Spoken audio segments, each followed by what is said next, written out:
అప్పుడు ఎస్సీల్లో కొన్ని వర్గాలు వెనుకబడి ఉన్నామని ఆందోళన చేస్తే నేను ఆ రోజు ఒక నిర్ణయం చేశాను.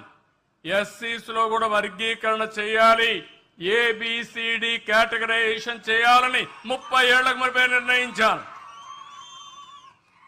నా జీవితం అంతా నేను ఆలోచించింది, పేదవాడు ఎక్కడుంటే అక్కడుంటాం.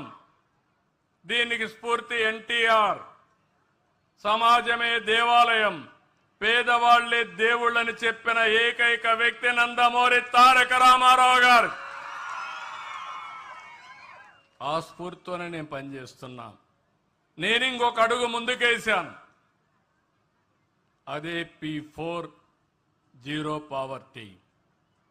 అలాంటి కార్యక్రమానికి సోషల్ జస్టిస్ కూడా. ఈ విషయం మీరు గుర్తుపెట్టుకోవాలి. సామాజిక న్యాయం ఆ 30 సంవత్సరాల కంటే ముందు చేస్తే తర్వాత అది అటు తిరిగి ఇటు తిరిగి